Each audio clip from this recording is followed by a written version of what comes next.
Okay, here's the history of China. Part 1. The Shang and Zhou Dynasties. In 1600 BC, the Shang Dynasty began in what is today the Yellow River Valley. They were known for their beautiful bronze work, which they used to make ritual vessels and weapons. They also kept detailed written records on turtle shells and other materials. But after 280 years, the Shang were conquered by the neighboring state of Zhou.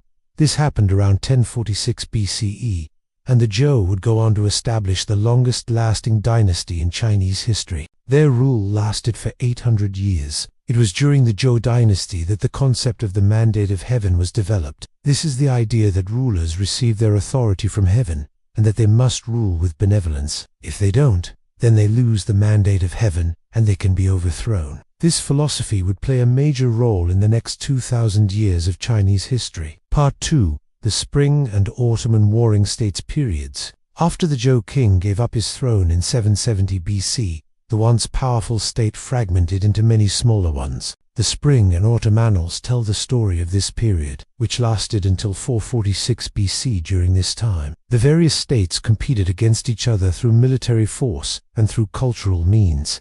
Some states, like Qi, flourished during this time. The state of Qi became wealthy and powerful, and they loved to show off their wealth. The ruler of Qi hosted huge banquets, inviting 8 of his most powerful and influential friends. Together they would drink, they would feast, and they would watch acrobats and musicians perform. One day, however, one of the guests insulted the host, and the host got so angry that he chased him outside with a sword. Now this insult was such a grave matter that the whole group broke up, and the alliance was never restored. From this point forward, the various states of China went to war with one another non-stop for the next 200 years. This was the Warring States period. It was an age of great violence and death, but also of great innovation, because each state had to innovate in order to defeat its opponents. Military strategy became a highly respected profession, and brilliant generals like Sun Wu and Wu Shi became famous for their tactics. In fact, the military manual, The Art of War, written by Sun Wu during this period, is still studied by military leaders today. Also during this time,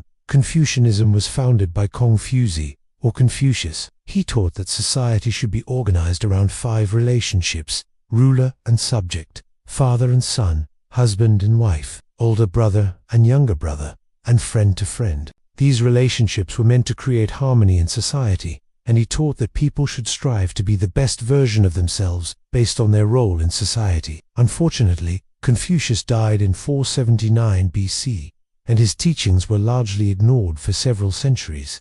Part 3. The Qing Dynasty. By the middle of the 3rd century BC, 3 of the original 4 states that had been established by the Zhou had fallen. There was only one strong state left, and it was called Qin. So in 221 BC, the king of Qin declared himself the first emperor of a unified China. He took the title of Qin Shi Huang, which literally means the first emperor. He went on to conquer the other small states, and united China for the first time. Once he had control over the whole country, he set about creating order. He standardized weights and measures. He created a uniform currency, and he built roads and canals throughout the empire. He also instituted the first civil service exams, so that people could get government jobs. He went down in history as the founder of China, but he was not very nice. He burnt over 400 Confucian texts, and he ordered the execution of anyone who disagreed with him. He also built the Great Wall in order to keep out nomadic invaders from the north. Although the Qin dynasty only lasted for 15 years,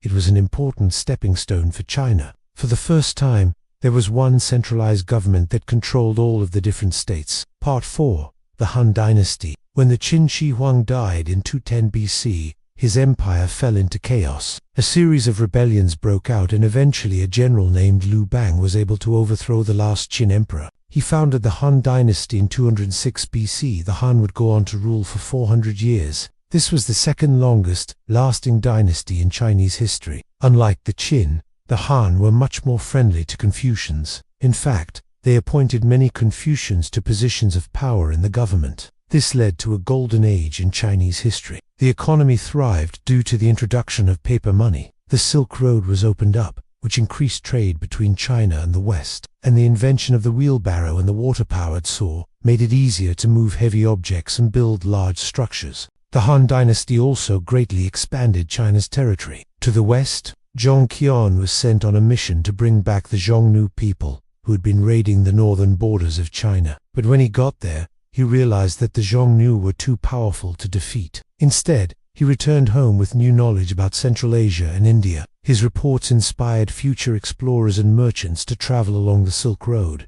To the east, the Han pushed south and conquered Vietnam and other territories. This expansion to the south would have a huge impact on China's future. The southern part of China is where the ancestors of the Tai people lived. When the Tai migrated to southern China, they brought with them the idea of a decentralized, self-governing community. This type of community was called a canton. The cantons would go on to become the building blocks of modern Southeast Asian nations like Thailand and Myanmar, while China proper remained largely unchanged for most of its history. The Silk Road connected China to the rest of the world. Traders, explorers, missionaries and soldiers spread new ideas across Eurasia, and this exchange would dramatically shape Chinese culture. Buddhism first arrived in China during the Han Dynasty. It arrived from India via the Silk Road. At first, the Chinese government viewed Buddhism with suspicion, but eventually it became very popular in China. Part 5. The Six Dynasties and the Sui Dynasty. After the Han Dynasty collapsed in 220 AD,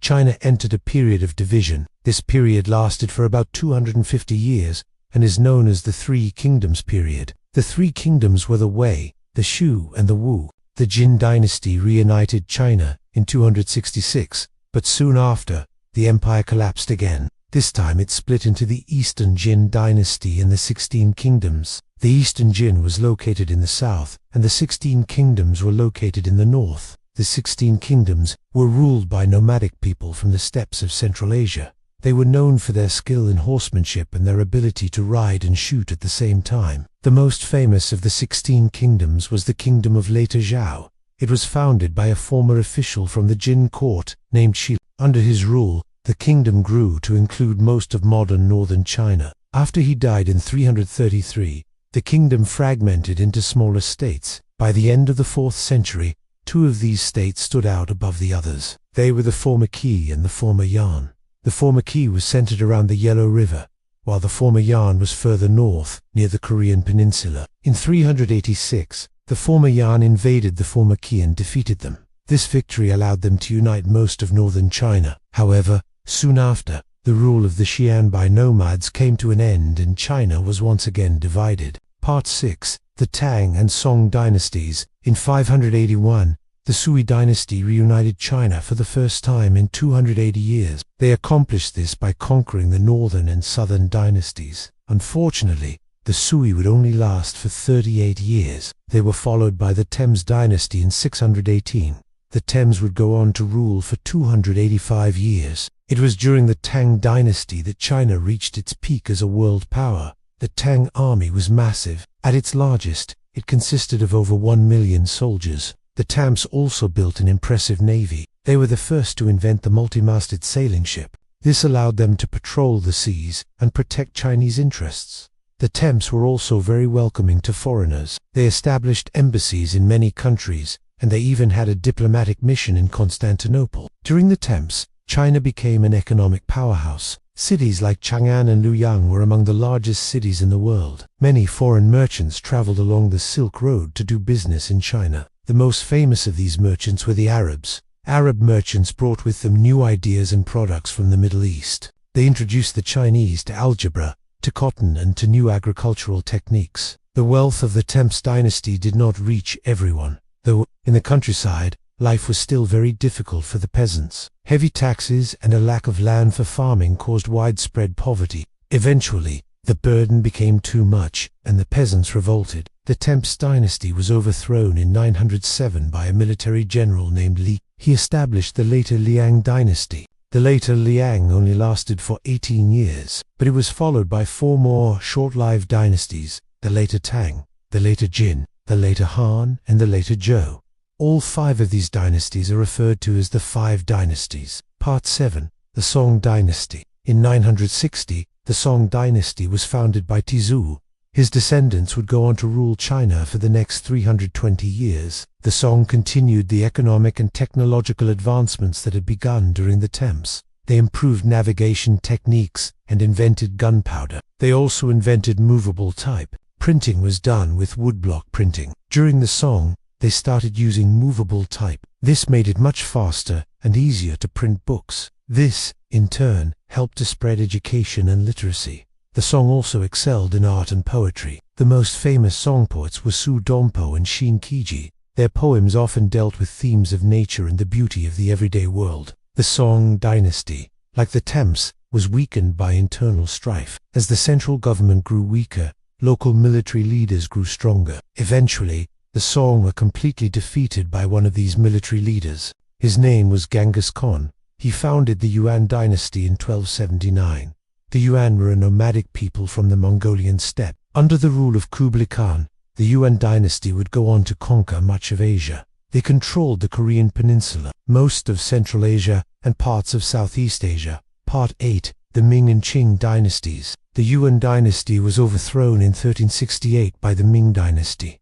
The Ming would go on to rule for 272 years. During the early Ming, the economy boomed. Trade with the outside world increased. Goods from Europe, Africa, and the Americas flowed into China. The Ming also sent out huge fleets led by Zheng He to explore and conquer new lands. Zheng, he was a Muslim eunuch who was in charge of the imperial household. He commanded over 18,000 men and 18,000 ships. He explored as far as the eastern coast of Africa. However, after his death, the Chinese turned away from exploration and towards isolation. In 1449, the capital city of Beijing was captured by a nomadic tribe from the northeast. This event was known as the Tumu Crisis. It deeply unsettled the Chinese, and it led them to believe that the only way to protect the country was to close itself off from the outside world. The Ming built a massive wall around the empire to keep out invaders. They also limited Chinese contact with foreigners. This policy of isolation lasted until the Qing Dynasty. The Qing were a nomadic people from the northeast of China. They conquered the Ming in 1644 and ruled for the next 257 years.